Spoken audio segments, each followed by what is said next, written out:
Guys, it's been 4 days since I cooked that turkey and it's still feeding my family. Horns up and welcome to Headbanger Eats. My name is Sahil. Some of you might know me from my keto recipe channel called Headbanger's Kitchen. Others might know me because of my music. I'm a death metal musician and I have been one for 20 years. Welcome to Headbanger Eats, my non-keto food channel where I do everything from recipes to food challenges to anything related to food that is not the keto diet. And this, my friends, is part 2 of my $100 turkey series. Yep, I paid $100 for a $10 Butterball turkey, and in the last episode I basically prepped it. I explained why it costs $100 and all the other information you would want to have. So click here on the I button and watch that video first if you haven't.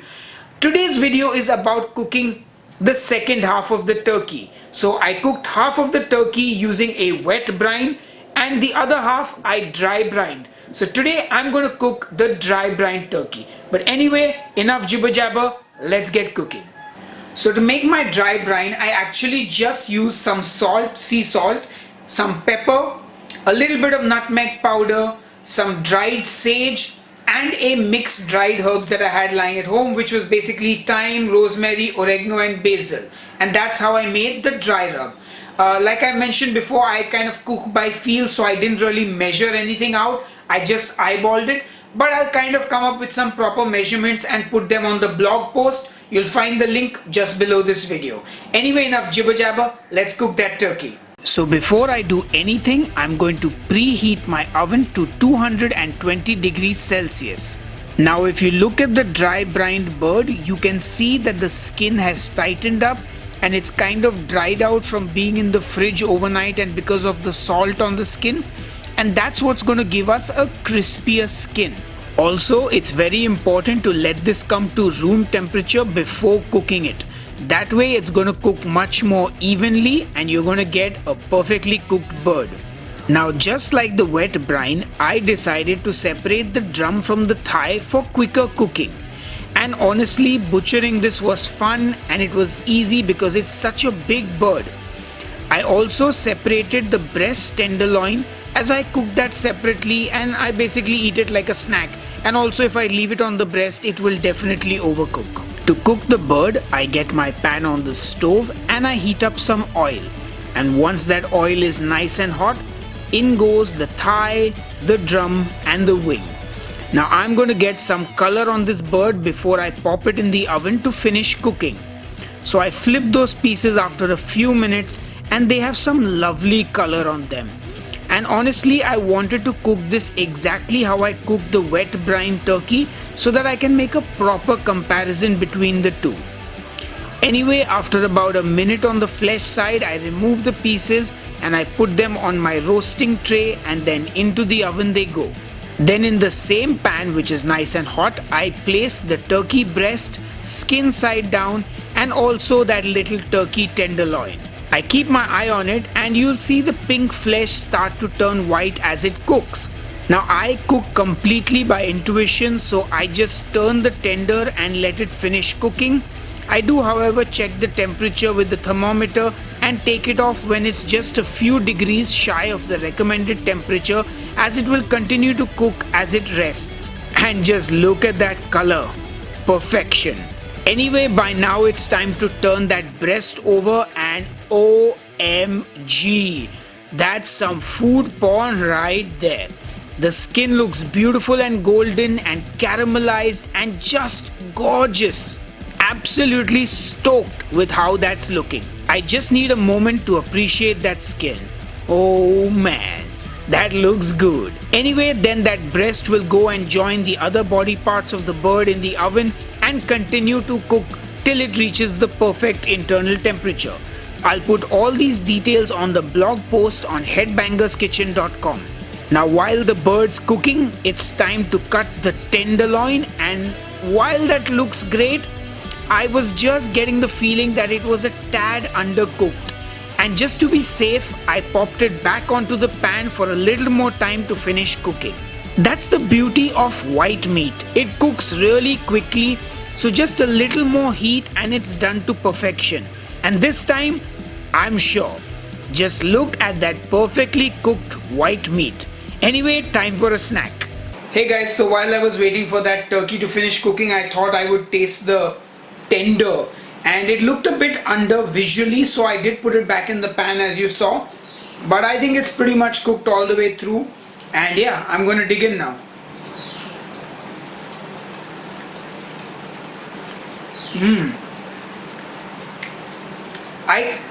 I don't know if I'm accurate, but I definitely feel that the texture of the brined version is different to this.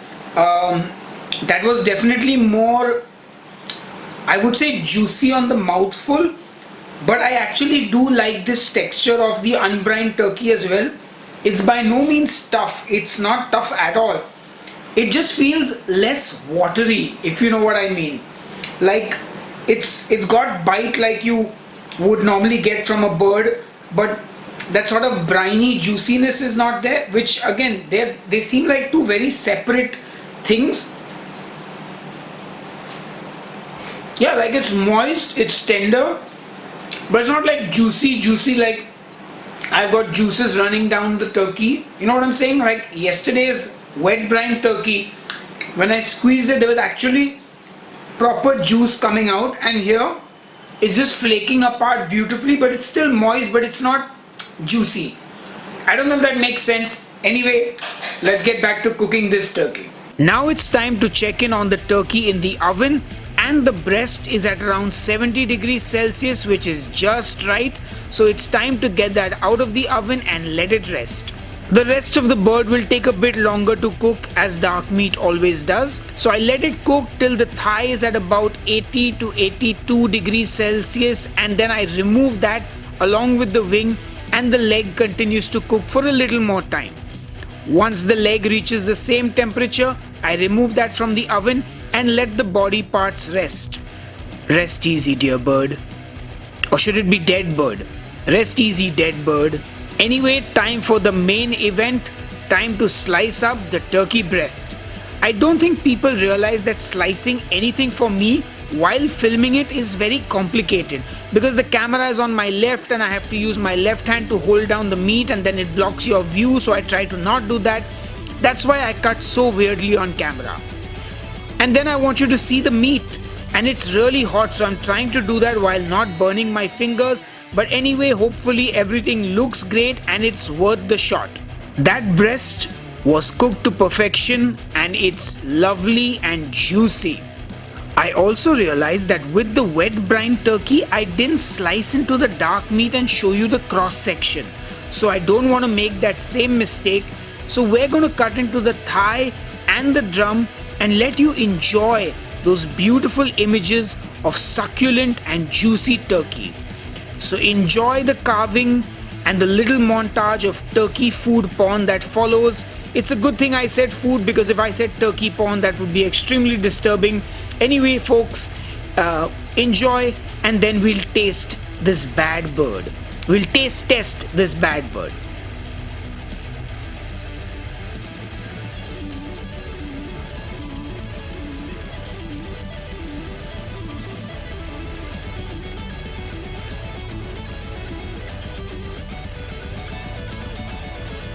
Alright folks, it's time to taste the dry brine turkey.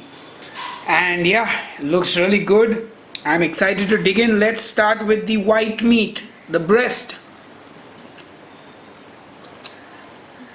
It is soft like butter. Maybe that's why they call it Butterball Turkey. Okay, so right off the bat, the skin on the breast is much better on this dry brine than it is on the wet brine.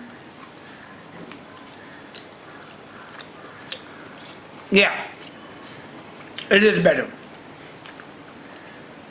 I still feel like putting that butter underneath the breast skin will make it even crisper, but I also got to remember that this bird is like been sitting out for a while now, because I've been taking photos and stuff. But I think the skin is better on this one for sure. The meat is just as tender, but it's not as juicy, I guess. It's not like oozing liquid. Not that the other one was oozing liquid, but like it's a very minor difference. Like the meat is tender, the meat is good. Let's try some of the dark meat. Gonna go in for the thigh. Oh yeah.